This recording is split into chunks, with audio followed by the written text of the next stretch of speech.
Subscribe करें और bell दबाएं ताकि कोई खबर रह न जाए।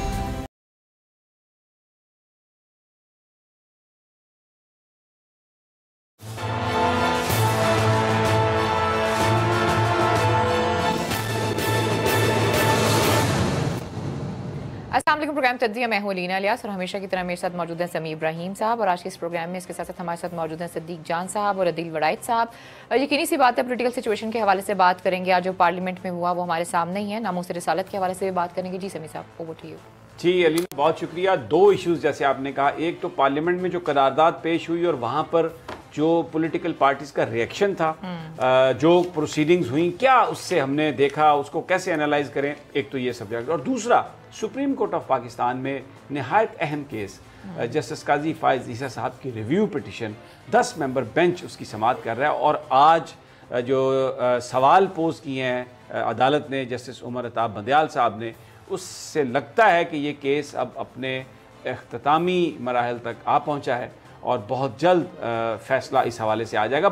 बड़ा ये इम्पोर्टेंट और बड़ा सिग्निफिकेंट केस है और पूरा मीडिया भी इस पर नज़र जमाए हुए है और इसका जो भी फैसला होगा वो पाकिस्तान की जो जुडिशल हिस्ट्री है उसमें उसको बड़ी एक अहमियत हासिल होगी। तो आज वहाँ पर क्या हुआ वो भी आपके साथ हम शेयर करेंगे और आपके साथ गुफ्तगू करेंगे, क्योंकि अदील वड़ाई साहब और सिद्दीक जान ये दोनों वैसे तो हर वक्त अदालत में मौजूद होते हैं, लेकिन ख़ास तौर पर जब ये इंपॉर्टेंट केसेस आते हैं तो बिल्कुल वो जो एक वर्ड होता है ना कि ग्लू कर जाते हैं सुप्रीम कोर्ट के साथ नहीं है। और अंदर की सारी खबरें, जो मूवमेंट्स हैं, बॉडी मूवमेंट कैसा, कौन किस वक्त किसने स्माइल किया, इसका क्या मतलब था, इनसे ज़्यादा मैंने नहीं देखा सुप्रीम कोर्ट में किसी को पता हो। तो इसलिए इनको रिक्वेस्ट करके हमने अपने साथ आज इस शो में बिठाया ताकि आप तक सही जो तज्जिया है और जो वहाँ पर जो कुछ हुआ वो आप तक पहुँच जाए। पार्लियामेंट में आज करारदाद पेश की, प्राइवेट मेंबर्स डे, उजरत में बुलाया गया इजलास, क्योंकि कल रात जो हुकूमत के मुज़ाकरात हुए उसके बाद ये शेख रशीद साहब ने ऐलान किया कि फ़्रांस के सफ़ीर को निकालने की करारदाद पेश की जाएगी। करारदाद पेश हुई, करारदाद वही पेश की गई जिसका मुसवदा लाहौर में मुज़ाकरात के दौरान तय कर लिया गया था। और उसमें क्योंकि ये बात अली मोहम्मद साहब ने बताई, करारदाद पेश की डॉक्टर शेर अफगर न्याजी साहब के साहबजादे हैं जो वफाकी वज़ीर थे साबिक, अमजद न्याजी, उन्होंने पेश की। हुकूमत के किसी वज़ीर ने पेश नहीं की, लेकिन हुकूमती पार्टी के एक रुकन ने पेश की। उस पर अपोजिशन ने बहुत ही एतराज़ किया और उस पर बड़ा वावेला भी हुआ। दो चीज़ें बहुत अहम हैं। पीपल्स पार्टी आज उसने गैर हाज़िर किया अपने आप को इजलास से। मेरा टेलीफोन, मेरा इनबॉक्स, मेरा ईमेल्स सब भरी पड़ी हैं सवालात से मुख्तलिफ लोगों के कि पीपल्स पार्टी अपना मौक़िफ़ वाज़े करे, क्या वो इस मामले में फ़्रांस के साथ है। और यकीन करें मेरे लिए ये बहुत पेनफुल था, इसलिए कि जुल्फ़िकार अली भुट्टो जब फांसी के तख्ते की तरफ जा रहे थे तो उन्होंने उस वक्त अपनी सिक्योरिटी पर मामूर जो कर्नल रफ़ी थे उनसे ये बात कही कि कर्नल साहब आज अहमदी बहुत खुश होंगे, क्योंकि जो ख़त्म नबूवत का मामला है वो इससे अहमदियत और ये जो फ़िरकाबाजी है इससे बड़ा गहरा ताल्लुक़ है उसका। वो पार्टी जिसके बानी को जब सज़ाए मौत दी गई और वो जा रहा है तख्तादार पर और कह रहा है कि आज अहमदी बहुत खुश होंगे, और फिर ये वीडियोस मौजूद हैं अहमदियों की जिसमें ये कह रहे हैं एक अहमदी कि मैंने हाथ बांधे जुल्फ़िकार अली भुट्टो के और मुझे फ़ख्र है कि मैंने ये किया, और उसको सज़ा इसलिए मिली कि उसने हमारे बारे में इस तरह से बात की और हमें गैर कानूनी करार दिया। और मैंने जब ये पिछला एक प्रोग्राम किया था तो अहमदियों का एक चैनल लंदन में उसने कहा कि जी ये हम सब कुछ सस्ती शोहरत के लिए कर रहे हैं। कतई नहीं, ना कोई शोहरत चाहिए ना कुछ और चाहिए, ये तो नामूस रिसालत का मामला है। इसका अजर, इसका सवाब, जज़ा जो भी है ये तो मेरे अल्लाह और किसी भी इंडिविजुअल के बीच का मामला है। ये कोई किसी दुनियावी मकासद के लिए ये नहीं है। लेकिन आज पीपल्स पार्टी को ना देख कर नहायत अफसोस हुआ। ये कौन सा लिबरलिज्म है? भुट्टो जितने भी लिबरल थे, नामूस रिसालत पर कुर्बान थे, वो उन्हीं की हुकूमत में जो ये अहमदियत थी इस पर पाबंदी लगाई गई। और आज मैं आपको बताऊं, आज अहमदी जो हैं बहुत सारी जगहों पर फैले हुए हैं, अनडिक्लेयर्ड हैं, और ये जो इस वक्त पाकिस्तान में जो सिचुएशन क्रिएट की गई है उसमें उनका बड़ा हाथ है। प्राइम मिनिस्टर को चाहिए कि वो इसकी एक इन्वेस्टिगेशन करवाएं। पीपल्स पार्टी की वहां पर गैर मौजूदगी, बड़े उसने सवाल उठाया और बड़े लोगों का दिल दुखाया। इस पर सियासत बिलावल भुट्टो, जो जुल्फ़िकार अली भुट्टो का नवासा, जो मोहतरमा बेनज़ीर भुट्टो का बेटा, आज वो नहीं आया जिस पर उसके नाना ये कहते हुए तख्तादार की तरफ गए कि आज वो खुश होंगे। यानी दूसरे लफ्ज़ों में वो कह रहे थे कि ये जो सारी साजिश है इसके पीछे उनका भी हाथ है। और आज वो पार्टी असम्बली से गैर हाजिर थी, फ्रांस को खुश करने के लिए, जायदादों को खुश करने के लिए। और फिर दूसरी पार्टी का जिक्र सुन लें, आज सियासी मुनाफकत अपने जोरों पर थी कौमी असम्बली में। नून लीग, तो ये जिसने ये जो ग्रुप है लब्बैक, ये क्रिएट कब हुआ था? जब फांसी हुई, एक फांसी हुई, आप सबको पता है। यहां 12 गांव में जब लोग दफनाने के लिए लाखों की तादाद में आए, तो तब जो लब्बैक थी उसकी क्रिएशन हुई, और वो मियां नवाज शरीफ के जमाने में हुआ सब कुछ। और फिर जो 3 दिन पहले शाहिद खाकान अब्बासी ने जो पीडीएम के बतौर सेक्रेटरी जनरल जो जारी किया प्रेस रिलीज, उसमें भी लब्बैक पर तनकीद की थी। और आज वो सबसे पहले तो क्रेडिट लेते रहे, नारे लगाते रहे, ताजदार खत्म नबूवत जिंदाबाद, और फिर नवाज शरीफ जिंदाबाद। मुझे समझ नहीं आई कि ये नवाज शरीफ जिंदाबाद नामूसे रिसालत में कहां से आ गया। बड़ा ही आज वो एक शर्मनाक मंजर था कि जिसमें ये लोग गुलाम हैं शरीफ खानदान के, नून लीग वाले। आज यकीन हो गया, बिल्कुल गुलामों से भी बदतर है मुझे लगता है। वो वहां पर नारे, वो जहां पर मेरे नबी सल्लल्लाहु अलैहि वसल्लम का नाम आए, वहां पे क्या बेचता है नवाज शरीफ? क्या उसकी औकात है? क्या उसकी हैसियत है कि आप उसके नारे उसके साथ लगा रहे हैं? लेकिन फिर जो था ना अंदर का, जो जैसे कहते हैं ना खूब से बात, वो कैसे बाहर आया? मैं उन्हीं की जुबानी आपको सुनवाता हूं। आज नामूसे रिसालत अगर कौमी असम्बली में है तो उस शख्स की वजह से जो अभी भी कोट लखपत जेल में बंद है, उन हजारों लोगों की वजह से जो आज भी चौक यतीम खाना पर बैठे हुए हैं, उन सैकड़ों लोगों की वजह से जो पाकिस्तान के गली कूचों में बाहर आए और जिन्होंने आके कहा कि नामूस पर हम किसी तरह का कंप्रोमाइज नहीं करेंगे। और उस ग्रुप के बारे में क्या कह रहे हैं जनाब आपके एहसन इकबाल साहब, जरा सुनवा दीजिए उनकी जुबानी। इसमें कोई शक नहीं कि कोई भी ऐवान के परव्यू से बाहर नहीं है, लेकिन अगर आप इस काबिल होते, अगर आप इतने सच्चे दिल वाले होते, अगर आप किसी काज के साथ कमिटेड होते, तो हुकूमत का ये मुआहदा उस तंजीम के साथ ना करना पड़ता। आप तो सोए हुए थे, आप तो उनको जत्था बना रहे हैं, आप तो हमायत कर रहे हैं हुकूमत के हर एक्शन की। ये मेन स्ट्रीम पॉलिटिकल पार्टीज ये कह रही हैं कि हम इनके साथ हैं, हुकूमत के ये एक्शन करें। और आज जब आपने देखा, आप कितने छोटे लोग हैं, जब आपने देखा कि आज पूरी कौम बाहर निकल आई है, पूरा पाकिस्तान बंद हो गया, नामूसे रिसालत पर पूरे पाकिस्तानियों के दिल धड़क रहे हैं, तो आज आप उसका क्रेडिट लेने आ गए। और मौलाना असद महमूद, जो मौलाना फजलुर रहमान साहब के साहबजादे हैं, वो आज ये कह रहे हैं कि नामूसे रिसालत है और मैं ऐवान को नहीं चलने दूंगा। कहां थे आप और आपके बाबा? कहां थे वो सब जब ये बच्चे सड़कों पर ज़िबा हो रहे थे, जब इनके साथ जुल्म ज्यादती हो रही थी? और आज भी किसी ने बात की उन पर होने वाले जुल्म ज्यादती की? वो आज भी वो शख्स जिसने इस मसले को उठाया और कहा कि मेरी जान चली जाए, वो आज भी कोट लखपत जेल में बंद है। अभी तक वो बाहर नहीं आया, अपनी रिहाई का मुतालबा भी नहीं कर रहा। वो कह रहा है कि जो नामूस के लिए जरूरी है वो काम किया जाए। तो आज हुकूमत को देखें, जब आपने एक एग्रीमेंट कर लिया तो आप आके एक वजीर से कहें कि वो पेश करे, उसको ऑन करें उसको। आप ये किसको धोखा दे रहे हैं? प्राइवेट मेंबर्स डे एक मेंबर से उसको करवा दिया और फिर प्राइम मिनिस्टर की गैर हाजिरी मेरी समझ से बालातर है। वजीर आजम साहब, नामूसे रिसालत से बड़ा कोई इशू नहीं है। ये एक टर्निंग पॉइंट होगा पाकिस्तान के लिए भी और शायद पूरी दुनिया के लिए भी।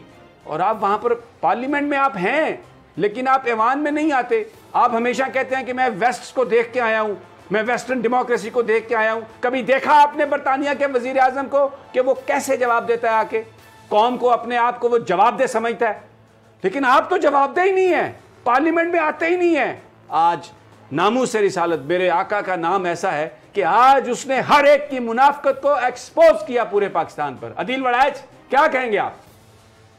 समी साहब, जो मुल्क की सूरत हाल है और खुदा करके ये मामला पार्लियामेंट में पहुंचा और जो इस वक्त कंडीशन है, लाहौर में मुज़ाकरात हुए, उसके बाद आज वो मुसव्वदा जो है एक करारदाद की सूरत में ऐवान में आया, तो आज वो सियासी जमातें आज इस मामले को हल करने के लिए उनको अपना किरदार अदा करना चाहिए था। ये जो नामूसे रसालत का मामला है, इसमें हुकूमत, अपोजिशन, ये सियासी जमातों का नहीं, ये हर मुसलमान का मामला था।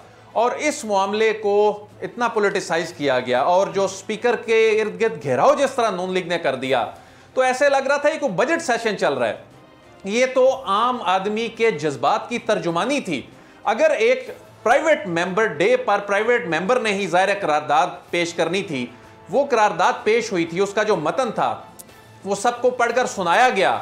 उसके बाद अपोजिशन ने कहा जी इस पे हमें वक्त दिया जाए। अपोजिशन को कंसल्ट नहीं किया गया। किस बात पे अपोजिशन को कंसल्ट करना था? इस सारे मामले में अपोजिशन ने कौन सा ऐसा पॉजिटिव किरदार अदा किया जी कि यहां इस वक्त उनको बिठाकर जी उनको भी एतमाद में लेना चाहिए था?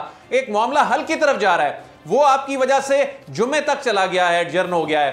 तो अब ये जो करारदाद वाला मामला है, फिर इस पर खसूसी कमेटी बननी थी। अपोजिशन क्या चाहती है बुनियादी तौर पे कि नहीं, हमें भी पूछा जाए, आपको पूछा जाए, आपको ईवान में आकर आपने जो बात करनी थी, आपको खिताब का मौका दिया गया, तो यही आपने अपना किरदार अदा करना था।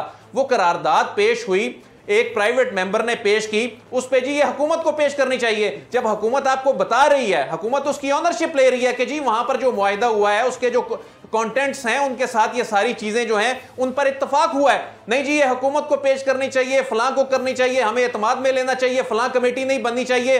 तो बड़ी अजीब सी सूरत हाल है कि इस मामले के ऊपर भी सियासत जो है, मुझे तो इस बात पे बड़ा अफसोस हुआ। सदीक जान, आप भी मेरे साथ बैठे थे, मुस्कुरा रहे थे बाज़ औक़ात, और बाज़ औक़ात मैंने देखा बड़ी ही आप यानी बड़ी जो जैसे इंसान बड़ी डीप सोच में हो, इस तरह से आप ऐवान की कार्रवाई ऊपर से देख रहे थे। हमारे साथ शेयर करें, क्या आपने देखा और क्या आपके दिल पे गुजर रही थी उस वक्त? देखिए सभी साहब, एक तो मामला ये है कि आप ये देखें कि जब शाहिद खान अब्बासी साहब रोस्टम पर गए, उस पर डाइस पे गए, जो जहाँ पे स्पीकर साहब बैठते हैं, क्योंकि आपको पता है शोर शराबा बहुत ज़्यादा हो रहा था, और लेकिन जो लोग शुरू में बिल्कुल बैठे थे उन्होंने ये रिपोर्ट किया, जो अब तमाम चैनल्स पे चला, कि शाहिद खान अब्बासी साहब, क्योंकि कुछ चीज़ें तो मैंने सुनी, और वहाँ पे देखें जब नूरुल्लाह कादरी खिताब कर रहे थे तो एक मेंबर ने उनको कहा बेगैरत इंसान, ये हो रहा है पार्लियामेंट में, आपकी पार्लियामेंट में ये हो रहा है। और ये भी आप देखें जब नूरुल्लाह कादरी साहब ने यूँ शुरू किया नामदो व नुसल्ली अला रसूल करीम, अभी उन्होंने इतना कहा था कि शेम शेम के नारे लग रहे हैं नूली के डाइस बेंचों की जानिब से। और ये जो शाहिद खान अब्बासी साहब को बता रहा हूँ कि जो रिपोर्ट हुआ कि उन्होंने स्पीकर को कहा कि मैं तुम्हें जूता मारूंगा, ठीक है, और उन्होंने कहा कि मैं ये कर, अंदाज़ा लगाएं ये लेवल। अब आप देखें, और बात है नामूस से रिसालत की, और हर शख्स क्रेडिट लेने की कोशिश कर रहा है आज। और ये देखें आप, क्योंकि वो असल में ना मौलाना फजल रहमान के जो बेटे हैं मौलाना असद, वो तो ये चाह रहे थे कि उनको देखें ना, उनको मजहबी उनकी जो सियासत है ना उसको नुकसान है। वो ये कह रहे थे कि ये नामूस से रिसालत तहरीक लब्बैक का मसला नहीं है, ये हमारा भी मसला है, पूरी उम्मत का मसला है। यानी वो भी तो कहाँ थे सोए हुए? अगर आपका मसला था, आपके अब्बा जान कहाँ पे थे? मरियम नवाज कहाँ पे थी?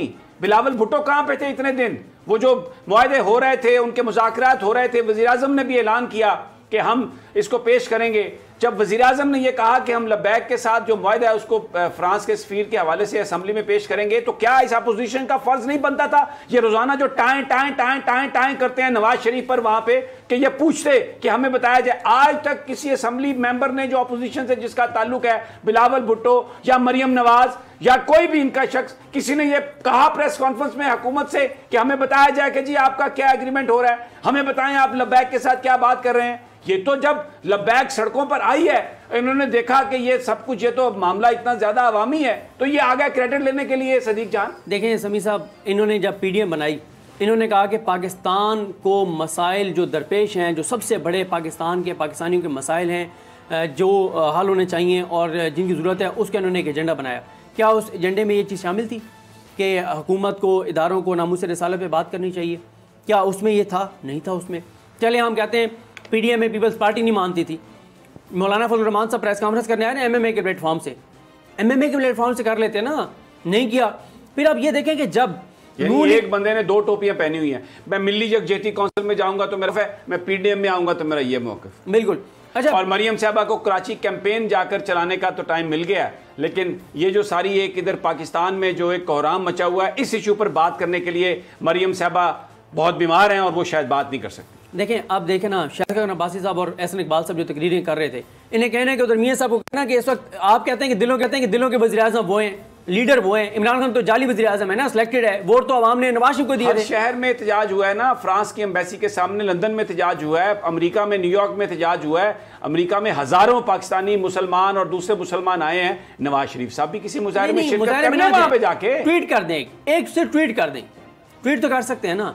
ये जो अभी वो इतना वो कर रहे हैं, असल में देखें अब मसला ये है यहाँ पे कि हो रही है सारी सियासत। समी साहब, आपको याद होगा जब जॉइंट सेशन कश्मीर के ऊपर हुआ था, मामला कश्मीर का था और तस्वीरें किसकी लेके आ गए, नैब में जो गिरफ्तार इनके रहनुमा हैं उनके। और उस दिन नारे जो है वो लगने चाहिए थे मोदी के खिलाफ, लगे इमरान खान के खिलाफ। मजम्मत होनी चाहिए थी भारत की फौज की, मजम्मत हुई पाकिस्तान की फौज की। ये हालात है आपकी पार्लियामेंट। फिर कहते हैं पार्लियामेंट नहीं चल रही। अच्छा, एक और बात, मैं अदील वड़ाइच आपसे, बहुत सारे ट्वीट्स भी आ रहे हैं और उसमें हामिद मीर साहब का भी ट्वीट आया है बड़ा। उन्होंने इस मामले में, मैं ये जिक्र ज़रूर करूँगा कि उन्होंने भी ट्वीट्स किए और इस मामले पर आवाज़ बुलंद की। पूरे पाकिस्तान के मीडिया को इस पर आवाज़ बुलंद करनी चाहिए। नदीम मलिक साहब ने भी इस हवाले से ये चलाया कि जो शायद जो हुकूमत है वो अभी कहीं ना कहीं कोई ले तो लाल से काम ले रही है। एक ऐसा इंप्रेशन आ रहा है कि जैसे किसी तरीके से वक्त गुजारने की बात कर रही है। जो एग्रीमेंट है जिस तरीके से होया, जिस तरीके से बताया गया, जो शेख रशीद साहब की जो वीडियो चैट थी, उस तरह से अमल दरामद होता हुआ शायद नज़र ना आए।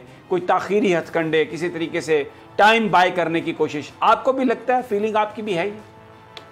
सर देखें, उसमें सबसे जो मुआहदे में सबसे अहम नुक्ता क्या था, सबसे बड़ा नुक्ता क्या था, जिसको ये इस जमात के लोग भी कहते हैं कि जी ये हमारे से कमिटमेंट ये की गई कि पार्लियामेंट में ये मामला लेके जाएगा। पार्लियामेंट में तो ये मामला आ गया वो तो अब बाकी जो दूसरी चीज़ें हैं उसमें जाहिर है उसमें जो अमन व अमान की सूरत हाल, पब्लिक ऑर्डर, उसको भी देखना है। लेकिन समी साहब, मैं यहाँ एक चीज़ मैं वाजे करूँ, देखें नामूस रसालत के हवाले से और इस्लामोफोबिया के हवाले से जितना काम इमरान खान ने किया है, देखें उनको इस बात का क्रेडिट देना चाहिए। और उस वक्त जब पूरी अदील, वो जो उन्होंने किया काम, कोई क्रेडिट तो उनसे नहीं ले रहा। असल तो इस वक्त इशू ये है लेकिन एक कि इसको कैसे सॉर्ट आउट करते हैं। सभी साहब, एक माहौल लेकिन जरूर बनाया गया एक कि हुकूमत शायद इस मामले पर बिल्कुल ही शायद कोई दिलचस्पी नहीं ले रही। देखें आज करारदाद में एक चीज जो है कि जो इंटरनेशनल जो मामलात हैं ये रियासत का इख्तियार है, रियासत की स्वाबदीद है, ये चीज़ क्लियर होनी चाहिए। लेकिन बात यह है कि जो सच्चे आशिक़े रसूल, ये तमाम मुसलमान, इनके जज्बात, इनके हवाले से भी ये खास मामला होता है। इस मामले को भी अदील वड़ाइच, बिल्कुल आपने सही कहा, ये बात भी दुरुस्त है कि रियासत ही करती है इन मामलात का फैसला। तो जिस वक्त रियासत ने जाके दस्तखत किए एक मुआहदा, तब रियासत को अपनी जिम्मेदारियों का एहसास नहीं था। ये अब जिम्मेदारियों का एहसास आया। समी साहब, बहुत से आपकी ये बात बिल्कुल दुरुस्त है कि बहुत से ऐसे सवालात हैं कि जिनके जवाबात जो हैं ना शायद आप पार्लियामेंट में आएंगे। जब अब आज क्या हुआ, आज अपोजिशन बार बार क्यों कह रही थी कि वो अब मुआहदे लेकर आए, उन मुआहदों पे बात होगी। ये बात अब दबी नहीं रहेगी, ये बात मुआहदे होंगे, उसमें जिन लोगों ने ज़ाहिर है ये मुआहदे किए उनकी क्लास ली जाएगी। उसमें जो खुद हुकूमती लोग ये समझते हैं कुछ गलतियां शायद माजी में हुई हैं इस हवाले से भी। लेकिन मेरा ख्याल है कि अब एक ऐसी नज़ीर जो है वो शायद कायम होने जा रही है और एक प्रिंसिपल तय हो जाएगा कि मुस्तकबिल में इस हवाले से मैं समझता हूं कि रियासत को एक पॉलिसी भी बनानी होगी। ये तो नहीं हो सकता कि रियासत जो है वो मुआहदे करती फिरे और हिसाब देती फिरे, जी मैंने ये फलां के साथ मुआहदा किया था। बहरहाल समी साहब, ये मामला पार्लियामेंट में आ गया है और इस मामले पे आने वाले दिनों में और आने वाले इजलासों पे बड़ी गर्मा गर्म बहस जो है मुतवक्को है। चौधरी एतजाज अहसन की ये बात मुझे याद आती थी जो उन्होंने आज़ाद जुडिशरी के हवाले से कही थी कि आज़ाद मंच लोग चाहिए आज़ाद जुडिशरी के लिए। आप यकीन करें, आज़ाद मंच दलेर हुक्मरान चाहिए जिनकी फाइल्स ना हो, जो दौलत के पीछे मरे ना जा रहे हों, जो मगरिब की आंखों में आंखें डालकर ये बात कर सकें कि अगर आपने हमारे नबी के बारे में ये बात कही तो हम आपके साथ तिजारत नहीं करेंगे और हमें इस बात का कोई खौफ नहीं है कि हमारी तिजारत का क्या बनेगा, इसलिए कि हम बिलीव करते हैं अपने अल्लाह पर। और ये बड़ी रिजिलियंट कौम है, इस कौम में इतना टैलेंट है। अगर ईरान सरवाइव कर सकता है अमेरिका से लड़ाई लड़के, तो पाकिस्तान को तो किसी मगरबी दुनिया ने दिया ही कुछ नहीं, अवाम के नाम पर लूटा गया। कौम तो आज भी गरीब है, कौम को तो आज भी पीने का पानी मुयसर नहीं है। ये जो कहते हैं कि ये नहीं मिलेगा, ये नहीं मिलेगा, ये नहीं, ये तो इनको नहीं मिलेगा। वो शोरकोट में बैठा हुआ गरीब बच्चा जब मैं जाता हूं तो उसको आज भी ना पीने का पानी है, ना कोई मेडिसिन है, ना कोई स्कूल है, उसका कोई कैरियर ही नहीं है। वो फिर भी पाकिस्तान से प्यार करता है, फिर भी पाकिस्तान के लिए मरता है। लेकिन ये लोग जिन्होंने अपने घर भर लिए हैं, ये मगरब की गुलामी से निकलने का तसव्वुर ही नहीं कर रहे। कहां ले जाएंगे ये सब कुछ? और कितना लालच सदीक जान, कितना लालच। और देखें समी साहब, मसला ये है कि अब जैसे हम बात कर रहे हैं कि मामला पार्लियामेंट में आ गया, लेकिन अवाम देख रहे हैं ना, आज अवाम ने देखा, अभी आप ये देख लीजिएगा मीडिया पे, सोशल मीडिया पे तो आना भी शुरू हो गया है। सबसे ज़्यादा क्या चीज़ डिस्कस होगी, शायद अगर अब्बासी का ये बयान कि मैं आपको जूता मारूंगा, आप अंदाज़ा लगाएं, एक तरफ मामला है नमूस रिसालत सल्लल्लाहु अलैहि वसल्लम का, नबी करीम सल्लल्लाहु अलैहि वसल्लम की शान का मामला है। अब मुझे बताएं, आज के जो इजलास है ना समी साहब, जो आज इजलास हुआ है जो हम अटेंड करके आ रहे हैं, इस इजलास को पूरी दुनिया का मीडिया देख रहा होगा, पूरी दुनिया का मीडिया इसको कवर कर रहा होगा, इस पर नजरें होगी पूरी दुनिया की मीडिया, क्योंकि जाहिर है कि इतना इंपॉर्टेंट मामला है कि फ्रांस के सफीर को निकालने का मामला है, एक बड़ी खबर है इंटरनेशनल। लेकिन वो क्या देखेंगे कि यार ये इनकी पार्लियामेंट है, ये इनके अवामी नुमाइंदे हैं, ये वो ईवान है जिसको ये मुकद्दस कहते हैं जहाँ पे फैसले होने हैं, और फिर लोग कैसे इस पार्लियामेंट में यकीन करें। फिर आप लोगों को कहते हैं कि वो और इदारों की तरफ देखते हैं, वो पिंडी की तरफ देखते हैं, वो और इदारों की तरफ देखते हैं। भाई जब वो आप लोगों का रवैया देखते हैं कि आप नमूस रिसालत की बात नहीं कर सकते, आप कश्मीर की बात नहीं कर सकते, आप अवाम की बात नहीं कर सकते, आप वहाँ पे बेगैरत की गालियाँ देते हैं, आप वहाँ पे सीटियाँ बजाते हैं, आप वहाँ पे ऐसी समी साहब, मैं तो आप रेगुलर क्योंकि कवर करता हूँ सेशन को, ऐसे वहाँ पे इशारे होते हैं, ऐसे वहाँ पे गुफ्तगू होती है। मैं आपको हल्फन कहता हूँ कि आप घर की खवातीन के साथ बैठ के वो चीज़ें नहीं देख सकते, ईवान में जो हो रही होती हैं, जो ये अल्फाज इस्तेमाल करते हैं, ये वहाँ पे पार्लियामेंट में हो रहा होगा। फिर कैसे इसको मुकद्दस कहा जाएगा, कैसे लोगों को एतमाद होगा कि ये पार्लियामेंट फैसले करेगी। जो नमूस रिसालत पे बात नहीं कर सकते आराम से तमुल से, आज आपने देखा क्या हुआ, सियासत हो रही थी, इल्ज़ामात लगाए जा रहे थे, गालियाँ दी जा रही थी और हुल्लड़बाजी हो रही थी। ये सूरत हाल है और इंतहाई अफसोसनाक सूरत हाल है। अदील, आप कुछ इसमें ऐड करना चाहेंगे? देखें, ये वो लोग हैं जो रोल मॉडल हैं, जो इन 272 हलकों से उठकर अवाम ने यहाँ भेजे हैं। इन्होंने यहाँ दौलत की बुनियाद पर आए, ये इन्होंने यहाँ पर आकर तर्जुमानी करनी है, ये तर्जुमानी इन्होंने अपने मफादात की आज अवाम के जज्बात की तर्जुमानी होनी थी। लेकिन मैं समझता हूं कि आज खास तौर पर अपोजिशन जमातों की जानिब से, क्योंकि देखें गवर्नमेंट तो इस मामले को हल करने ले जा रही है ना, एक पेशरफ्त तो हुई है ना, मामला करारदाद आ गई है, लेकिन आज इस पे पॉइंट स्कोरिंग कि हमें नहीं पूछा गया, हमें साथ बिठाएं, इसमें हम फलां चीज ऐड करें, ये मैं तो, और जिसकी वजह से ये डिस्कस हो रहा है, कह रहे हैं कि उसको कैसे होस्टेज बना सकते हैं। और अल्लाह के बंदो, तुम्हारी वजह से तो ये मामला डिस्कस ही नहीं हो रहा, तुम तो कहीं थे ही नहीं, तुम तो ईवल के साथ थे, तुम तो मगरब के साथ हो, आपके अब्बू जान ने तो लंदन में पनाह ली, ये कैसे आप बात कर सकते हैं? ये एक अजीब सूरत हाल थी। चलिए समय साहब, ठीक है, प्रोग्राम में वक्त एक छोटी सी ब्रेक है, जब ब्रेक से वापस आते हैं मजीद भी बात करते हैं।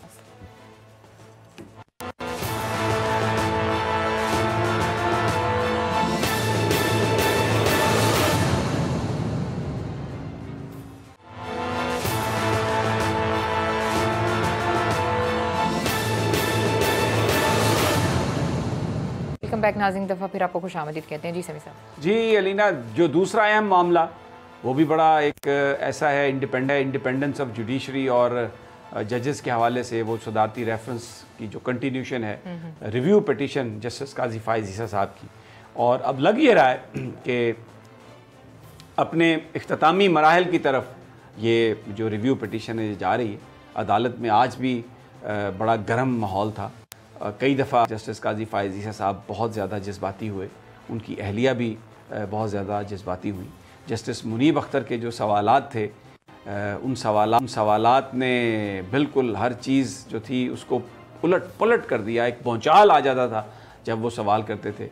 बल्कि कल की कार्रवाई में तो जब जस्टिस साहब ने एक सवाल किया तो एक सहाफ़ी बड़ी परेशानी के आलम में, मैंने देखा, उठ के बाहर चला गया। बड़ा एक अजीब सिचुएशन है वहाँ पर, जो जिस तरफ सहाफ़ी बैठे होते हैं, जो प्रोसीडिंग जैसे जैसे जाती हैं उधर भी एक अजीब सी कानाफूसी हो रही होती है, लोग भी जो बैठे हुए हैं वो भी इधर उधर देखते हैं सारे, एक बड़ा अजीब सा माहौल होता है। लेकिन अदील वड़ाइच, आज की जो कार्रवाई है उसका मेन, अगर मैं आपसे पूछूं कोई इंपॉर्टेंट पॉइंट्स जो थे, तो क्या आप कहेंगे? देखिए, 3 वो नुकात हैं जिस पर जस्टिस काजी फायज़ ईसा और उनकी अहलिया अपना दिफा कर रहे हैं इस केस में। पहला नुक्ता ये है कि ये जो FBR की रिपोर्ट आई है, इसको आप ना देखें, इसको आपके पास देखने का इख्तियार नहीं है, ये हमारा मामला है, इसको कानूनी तौर पर आप नहीं देख सकते। ठीक हो गया। दूसरा मामला, मुझे सुना नहीं गया। मिसेस सरीना ईसा जो हैं, वो सबसे जो बड़ा ग्राउंड जो इन्होंने बनाया है इस मामले पे कि इस पर नज़रसानी की जाए कि मिस सरीना ईसा को सुना नहीं गया और ये अज खुद नोटिस जो है ये लिया गया, जबकि अज खुद नोटिस नाम की आइन में कोई चीज़ नहीं है, और ये तो अगर हो भी तो अवामी मफाद के मामलात पर लिया जाता है। तो ये हमारा इंडिविजुअल मामला है, इसमें आज खुद नोटिस लिया गया। फिर टैक्स हुकाम और हुकूमत की बदनीयती, ये वो 3 चीज़ें हैं जो अभी तक जिन पर मिसेस सरीना ईसा और जस्टिस काजी फायज ईसा साहब जो हैं वो बात कर रहे हैं। इसमें आज जस्टिस उमर अता बंदयाल साहब के जो रिमार्क्स थे और जस्टिस मुनीब अख्तर साहब के जो आज के रिमार्क्स थे, ये रिमार्क्स और ये सवालात ये बता रहे हैं कि ये जो मामला है अगर इनको एड्रेस किया जाएगा तो काजी फायज ईसा साहब अगर वो कहते हैं कि उन्हें एग्जोनरेट किया जाए, बल्कि आज उन्होंने ये कहा कि अगर आप चाहते हैं कि इसमें आपको एग्जोनरेट किया जाए तो आपको ये बताना होगा, साबित करना होगा कि मिस सरीना ईसा के बैंक अकाउंट जिनसे रकम बाहर गई है उनसे आपका कोई ताल्लुक नहीं है, आपका इसमें कोई कंट्रीब्यूशन नहीं है, उन्होंने जो खर्चा किया है उससे आपका कोई ताल्लुक नहीं। ये बहुत अहम सवाल है और इसका जवाब ही जस्टिस काजी फायज ईसा साहब को कल देना है। और जस्टिस मुनीब अख्तर साहब ने आज कहा कि जो एफबीआर की रिपोर्ट सामने आई है इसमें सामने आने वाले मवाद से बहुत से सवालात उठते हैं, ये बड़ी ही अहम बात है। और जो मिस सरीना ईसा ये कह रही थी कि उन्हें सुना नहीं गया, उस पर आज समाअत में बड़ा ही अहम मोड़ आया, जिस पर जस्टिस मुनीब अख्तर साहब ने कहा हमने आपको सुना, आपके कहने पर सुना, आप रज़ाकाराना तौर पर आई, आप 18 जून 2020 का वो बयान पढ़ें, वो स्टेटमेंट पढ़ें जो आपने अदालत में रिकॉर्ड अच्छा, यहां पर मैं सदीक अपना आपसे मैं पूछूंगा, ये बताइए कि जस्टिस मुनीब अख्तर सिर्फ ये कह रहे थे कि आप अपना बयान पढ़ें, तो जस्टिस काजी फायज ईसा फौरी तौर पर उठे और वो गए सरीना साहबा के पास और उनके कान में कुछ कहा और उन्होंने उससे पढ़ने से इनकार कर दिया। अच्छी खासा उस वक्त एक बड़ी माहौल ऐसा हो गया, उसमें जजेस के रिमार्क्स आने शुरू हो गए, जस्टिस मकबूल बाकर साहब ने भी कोई बात की, वो क्यों उस पढ़ने से क्यों वो उनको प्रॉब्लम थी? जज थे मुनीब अख्तर साहब, वो कह रहे थे कि आप पढ़ दें, उसमें क्या इशू था?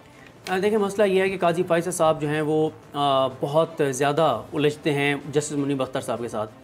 अच्छा, एक हमने देखा क्योंकि ये एक जज का मामला है और पाकिस्तान की तारीख में पहली मरतबा ऐसे हो रहा है कि सुप्रीम कोर्ट का एक सिटिंग जज भी नहीं बल्कि जो सीनियरिटी में चौथे नंबर पर है और जो मुस्तकबिल का चीफ जस्टिस हो सकता है, जो मुस्तकबिल का चीफ जस्टिस हो सकता है, यानी अगर वो इस केस से निकल आते हैं तो वो चीफ जस्टिस होंगे, तो वो खुद रोस्टम पर खड़े होकर दलाइल दे रहे हैं। अब जाहिर है इनमें से 2-3 को छोड़ के बाकी सारे उनके 2 को छोड़ के बाकी जूनियर जज हैं उनके, बल्कि 1 को छोड़ के बाकी तो सारे उनके जूनियर जज हैं जो इस वक्त बेंच में बैठे हुए हैं।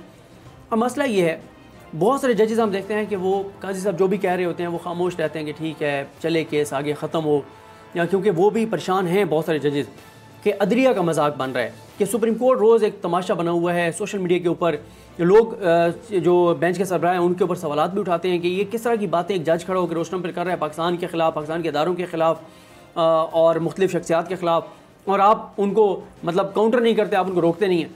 लेकिन मुनीब अख्तर साहब जो है ना, जो भी पॉइंट होता है वो इतने लायक जज हैं और वो सारी फाइलें पढ़ के आते हैं, उनका जो पॉइंट होता है ना वो पूरे वो जो एक इमारत खड़ी करते हैं ना काजी फायज साहब, उनकी एहलिया पूरे अपने मौक़िफ़ और बयानिए की, उनकी एक बात जो है ना जो कि बड़ी वैलिड होती है वो सारी इमारत को धड़ाम से गिरा देती है। आज उन्होंने ये कहा कि आप बार बार कह रही हैं कि आपको सुना नहीं गया, आपको पार्टी नहीं बनाया गया। पहली बात उन्होंने कहा कि ये सुन लें कि सुप्रीम कोर्ट के लिए ज़रूरी नहीं है कि वो किसी को लाजमी पार्टी बना के उसको मौका देगी कि वो आप अपना मौक़िफ़ बयान करें। सुप्रीम कोर्ट कह सकती है कि आप अपना मौक़िफ़ दे दें, पार्टी बनाना ज़रूरी नहीं है। दूसरा उन्होंने कहा अब अपना बयान पढ़ें। काजी फायज साहब ने अपनी एहलिया को आगे कहा कि तुम बयान नहीं पढ़ोगी। मुनीब अख्तर साहब कहें कि बयान पढ़ें, वो कह मैं नहीं पढ़ती। वो मुनीब अख्तर साहब को कहा कि आप पढ़ लें, मतलब काजी फायज साहब उनको कह रहे हैं कि खुद पढ़ लें। फिर उसके बाद ज़ाहिर है कुछ जजेस जिन्होंने कहा कि आप आगे चलें, सनीन एहसान साहब को कहा, लेकिन मुनीब अख्तर साहब ने कहा नहीं, मैं भी बेंच का उसी तरह मेंबर हूं जैसे बाकी मेंबर हैं। ये मैं एक सवाल कर रहा हूं, ये पढ़ेंगी, और ये सिंपली एक लिटिगेंट है, पढ़ेंगी। उसके बाद उन्होंने नहीं पढ़ा तो मुनीब अख्तर साहब ने खुद पढ़ा फिर। और मैं आपको समी साहब एक बात याद दिलाऊं, आप भी उस दिन कोर्ट रूम में थे जब काजी फायज साहब अचानक कोर्ट रूम में आए और एक थरथली मच गई। पहली मरतबा 17 जून को शायद आए थे, थरथली मच गई कि काजी फायज साहब पहुंच गए अदालत में। काजी फायज साहब ने रोस्टम पर आकर कहा था कि मैं अपनी बेगम का, अपनी अहलिया का एक पैगाम लेकर आया हूँ आपके पास, और वो पैगाम यह है कि वो आपसे बात करना चाहती है, वो अपना मौक़िफ़ देना चाहती है। उन्होंने अपनी, और ये कहा मुनीब अख्तर साहब ने, आपने अपना मौक़िफ़ दिया अपनी शराइत पर कि आपने वीडियो लिंक के जरिए आपने अपना मौक़िफ़ बयान किया। और उस दिन भी उमर अता बंदयाल साहब ने कहा था कि ये फोरम नहीं है जिस फोरम के ऊपर आप ये सारी चीज़ें बता रही हैं। अब खुद वो आई रज़ाकाराना तौर पर, और वो कहती है कि वो फॉर्मल स्टेटमेंट नहीं थी, ठीक है, हाँ, और मौक़िफ़ अंडर ओथ नहीं थी, वो कह रही अंडर ओथ नहीं थी। तो मौका भी दिया, सब कुछ दिया। आज उनसे एक सवाल जो मुनीब अख्तर साहब ने कल किया था, उसमें भी फाइज़ साहब ने आकर कहा कि आप ना जवाब दो। पहले वो जवाब देने लगी, उन्होंने एक जवाब दिया भी सही। आम क्लाइंट को इस तरह इजाज़त होती है कि वकील उनकी वो कर सकें जब वो सवाल किए जाते हैं कोर्ट में? नहीं होता, और बिल्कुल नहीं, जजेस बोलने नहीं देते। नहीं होता। और मुझे एक और बात बताइए कि कभी ये भी हुआ है कि जजेस जो हैं सुप्रीम कोर्ट के वो माजरत कर रहे हैं? नहीं हुआ। देखें समी साहब, मसला ये है, अच्छी बात है, अच्छी बात है, क्योंकि नहीं कर रहा मैं, कह रहा हूँ कि सरीना ईसा साहब का दिल दुखा तो जजेस ने दे शो मैग्नेनिमिटी और उन्होंने ये बात कही। लेकिन मैं तो ये कह रहा हूँ कि काश सबके लिए, सारे पाकिस्तानियों के लिए इतनी मोहब्बत हो जाए। समी साहब एक बात बताऊँ आपको, आज जजेस ने क्यों माजरत की और क्यों बेंच का माहौल बहुत अजीब हो गया, बड़ा अफसरदा सा, गमज़दा सा, जब सरीना ईसा साहिबा रो पड़ी और उन्होंने कहा कि मुझे मेरे वालिद ने कहा था कि जाओ और अपने आप को क्लियर करो। मैं लेकिन मैं आपको एक बात बताऊं, कई बार समी साहब मैंने देखा है इन्हीं अदालतों के अंदर, इसी सुप्रीम कोर्ट के अंदर, एक बुजुर्ग, अभी कुछ अर्सा पहले मैं बैठा था, उनके बेटे की नौकरी का मसला था, वो ट्रिब्यूनल में गए, फिर वो ऊपर वाली अदालत में गए, फिर वो हाई कोर्ट में गए, वो कोयटा से आए थे। समी साहब, उस बुजुर्ग को जो मैंने सारों के साथ रोते हुए देखा ना, उसके खिलाफ फैसला आया था। क्यों फैसला खिलाफ आया था? वो रोता रहा, लेकिन जजेस ने कहा देखें ठीक है, हमारी हमदर्दियाँ आपके साथ हैं, आप रो रहे हैं, लेकिन फैसला हमने कानून के मुताबिक करना है। कानून हमें इजाज़त नहीं देता, हम क्या करें? हम तो यहाँ बैठे कानून के मुताबिक फैसले करने के लिए। तो बाकी भी यहाँ पे आके लोग रोते हैं, जज्बाती मनाजिर होते हैं, लेकिन वो फिर कानून तो यही कहता है, तो यही कहता है कि इंसाफ। हमारी भी एक FIR है जो साल से ज़्यादा पड़ी है, उसकी अर्ली हियरिंग की भी कई दफ़ा दरख्वास्त दी है, लेकिन वो तो कभी नहीं लगती। तो ये एक मामला है। अच्छा, एक और बात मैं अदील वड़ाइज आपकी तरफ आता हूँ, क्योंकि आप बड़े दबंग किस्म के, खैर सदीक जान आपसे भी दबंग है। ये मुझे बताइए कि आज एक बहुत जज्बाती हुए एक मौके पर काजी फायज़ ईसा साहब, और उन्होंने कहा कि हमारे ख़ानदान ने पाकिस्तान बनाया और हम देने वालों में से हैं, हमने लिया कुछ नहीं, हम देने वालों में से हैं। बार बार इस बात पर यूं करके वो हाथ करके तो वो इस तरह से कर रहे थे, बड़ा अजीब लगा मुझे। मेरे जो ख्याल आया मैं आपके साथ शेयर करता हूँ, करेक्ट मी फिर कि मैं शायद गलत हूँ। तो मुझे ये लगा कि उनके वालिद ने या उनके ख़ानदान ने पाकिस्तान नहीं बनाया, ये करोड़ों मुसलमान सब कॉन्टिनेंट के जिन्होंने कुर्बानियाँ दी, जो अपने इलाके, अपने कब्रिस्तान, अपने बड़ों की कब्रें छोड़कर यहाँ पर आए और फिर यहाँ पर रहने वाले लोगों ने खुले दिल से उन्हें कबूल किया। दोनों, जो लोकल पॉपुलेशन थी या जो मुहाजिर पॉपुलेशन थी, उन सब ने मिलकर पाकिस्तान बनाया। और फिर काजी फायज़ ईसा साहब कह रहे हैं कि हमने कुछ नहीं लिया।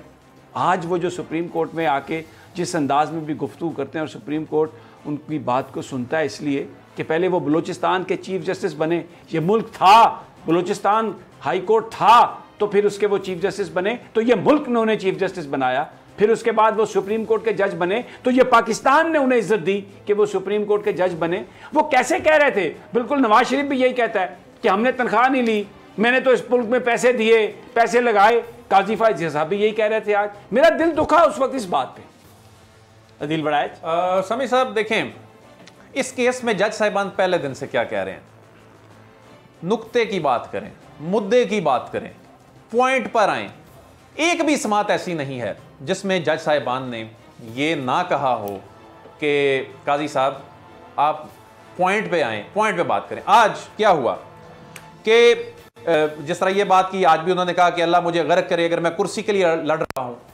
देखें, वो एक जज हैं, बड़े सीनियर जज हैं, बहुत उनके पास इल्म है, कानून समझते हैं, आइन समझते हैं। लेकिन एक जज को यह भी मालूम होता है कि जो अदालत में केस होता है उसमें कानूनी नुकात पे बात करनी पड़ती है, उसमें आईनी नुकात पे बात करनी पड़ती है तभी। और आज जस्टिस उमर ताब बंदयाल साहब ने कह दिया, उन्होंने कह दिया कि आप हमें इजाजत दें, हमने इस केस में रिकॉर्ड पर फैसला करना है, जज्बाती बातों पर नहीं करना। हम भी जज्बाती हो सकते हैं लेकिन हम नहीं होंगे। और उन्होंने तो ये भी कहा कि आपसे जो पहले मुलाकात हुई तो उसमें ये, तो फिर जज साहब ने, जो काजी फायज़ ईसा साहब ने, उन्हें रोक दिया कि ये बात यहाँ पर ना करें, क्योंकि अभी हमें थोड़ी देर में ब्रेक पर जाना है, बस जाने वाले हैं। ये बड़ी इंपॉर्टेंट बातें हैं जो आज ये हुई, लेकिन मैं चाहूंगा कि इस पर हम बात करें, लेकिन हम हाँ एक छोटी सी ब्रेक लेते हैं, जब ब्रेक से वापस आते हैं इस बात को कंप्लीट करते हैं। Stay with us.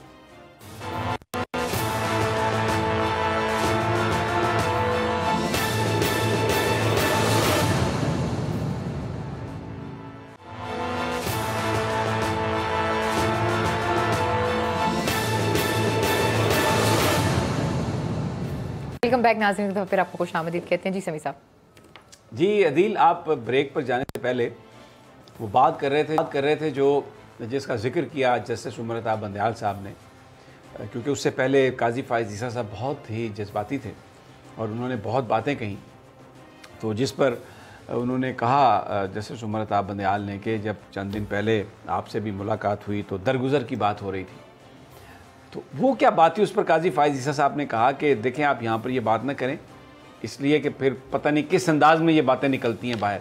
तो ऐसा लग रहा था कि इस इशू पर कोई गुफ्तगू शायद काजी फायज़ ईसा साहब की उमर बंदयाल साहब से हुई है, या ओवरऑल शायद कोई होगी, क्योंकि उमर बंदयाल साहब एक बहुत ही इंटेग्रिटी वाले जज हैं और काजी फायज़ ईसा साहब की ज़ात के हवाले से भी यही है कि वो बहुत ही, उनकी जो रिप्यूट है वो ज़बरदस्त है। देखें, इस वक्त सुप्रीम कोर्ट ऑफ पाकिस्तान के कोई शक नहीं है जी कि तमाम जजेज़ इंटेग्रिटी वाले जज हैं, काजी फायज़ ईसा साहब भी हैं। जस्टिस उमर बंदयाल जो हैं जी, अगर मैं उनकी बात करूं पहले कि उनकी जो ग्रेस और जिस अंदाज में वो कंडक्ट करते हैं, मैं हमेशा इसलिए आज भी कितने जज्बाती थे अपना वो काजी फायज़ ईसा, और एक स्माइल थी जस्टिस उमर बंदयाल के चेहरे। इतने टेंस माहौल में समी साहब 10 रुकनी बेंच को हेड करना, मैं कहता हूँ आफरीन है, इसमें कोई शक नहीं है कि आफरीन है। और जस्टिस मुनीब अख्तर भी, देखिए जस्टिस मुनीब अख्तर जब सवाल करते हैं वो सवाल तल्ख लगता है। अच्छा, कुछ लोग ये समझते हैं कि शायद इस केस में कोई सख्त सवाल कर रहे हैं। सदीक जान जो है इस बात के गवाह हैं, हर केस वो में, किसी केस में भी, और इतना इंटेलिजेंट क्वेश्चन होता है कि वो केस की पूरी कॉम्प्लेक्शन बदल देते हैं। और वो ये कहते हैं, जब कोई उनके सवाल में जब कोई बोलता है ना समी साहब, तो जस्टिस मुनीब अख्तर कोई भी शख्स हो, ये कहते हैं पहले मुझे सुनो, पहले जब मैं अदालत हूं पहले आप हमें सुने, उसके बाद आप जवाब दें और खुल के फिर उसके बाद बोलें। आज क्या हुआ, आज जब ये केस अपने इख्तितामी मरहले की जानिब बढ़ रहा था और एक जज्बाती सा माहौल भी हो गया, ज़ाहिर है सरीना ईसा साहिबा आबदीदा हो गई, और उसके बाद की सिचुएशन, फिर काजी साहब को बुलाया गया, फिर उमर बंदयाल साहब ने बोलना शुरू किया। जब उन्होंने रिमार्क्स देने शुरू किए तो उसके बाद फिर काजी साहब ने इंटरप्ट करने की कोशिश की। उन्होंने कहा कि आपने हमें इतनी बातें सुनाई हैं, अब आप मुझे सुने। फिर जो उमर बंदयाल साहब ने जब ये बात की तो काजी साहब ने कहा कि मैंने हुकूमत को सुनाई है, मैंने आपको बातें नहीं सुनाई। तो उन्होंने कहा हुकूमत को बातें रोस्टम पर खड़े होकर नहीं सुनाई जाती, ये बातें बाहर की जाती हैं, यहाँ कानून की बात होती है। तो उन्होंने कहा जी मैं एक जज हूं, मैं तो बाहर ये बातें कर नहीं सकता।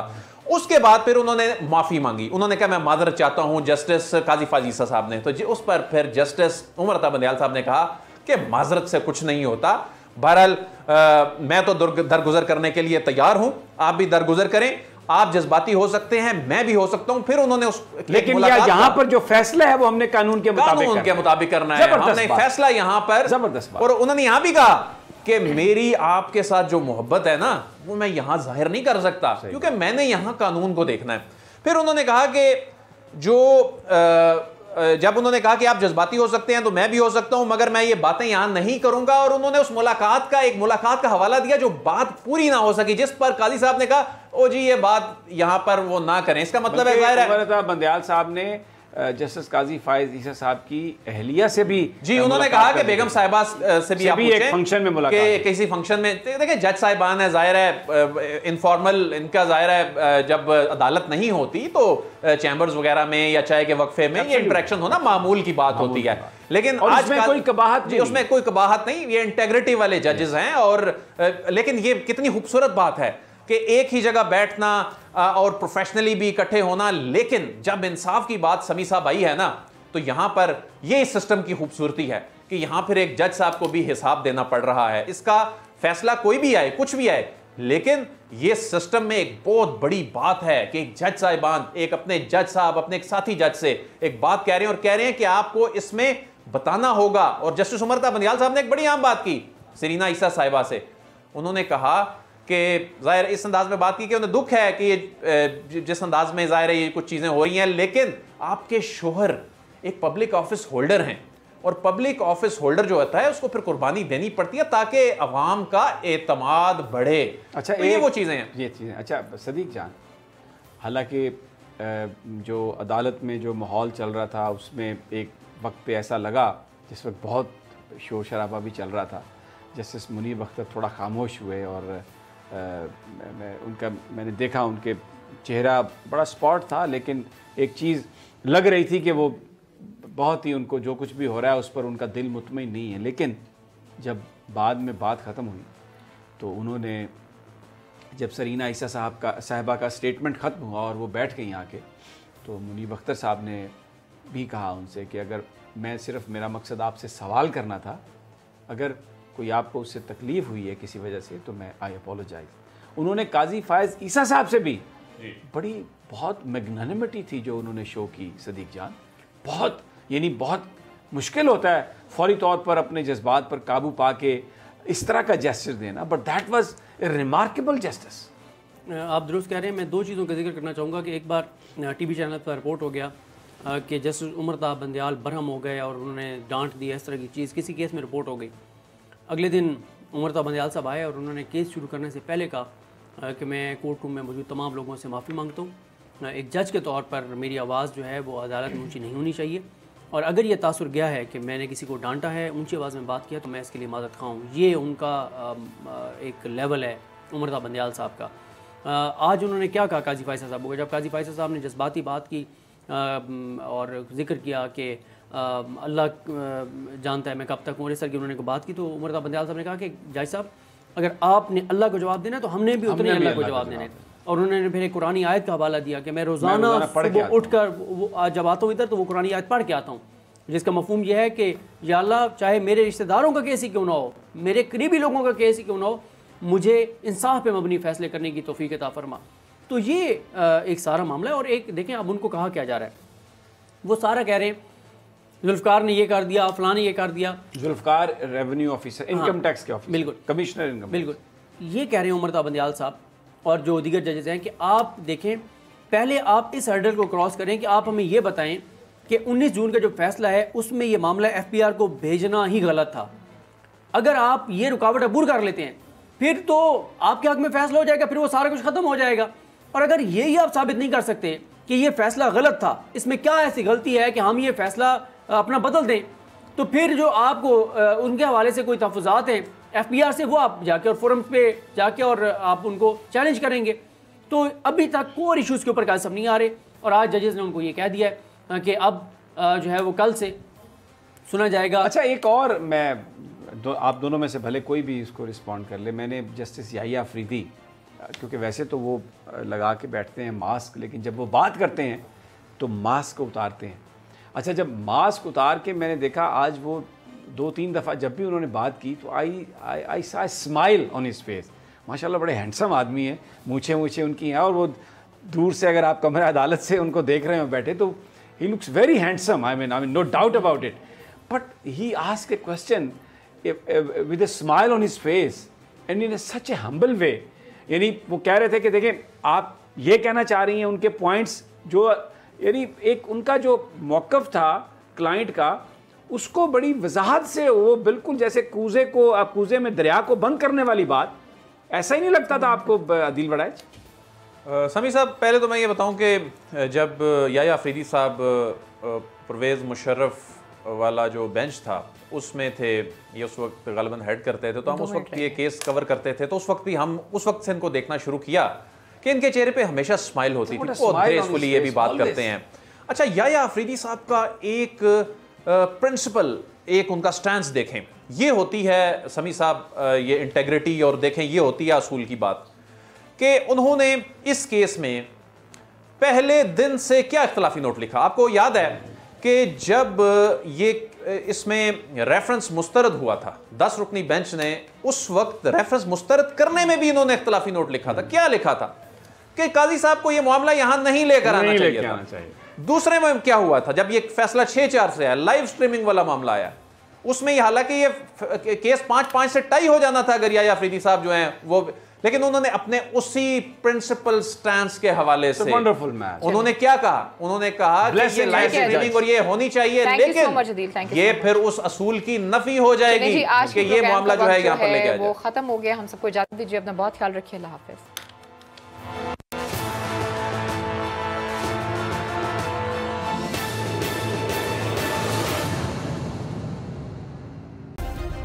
सब्सक्राइब करें और बेल दबाएं ताकि कोई खबर रह न जाए।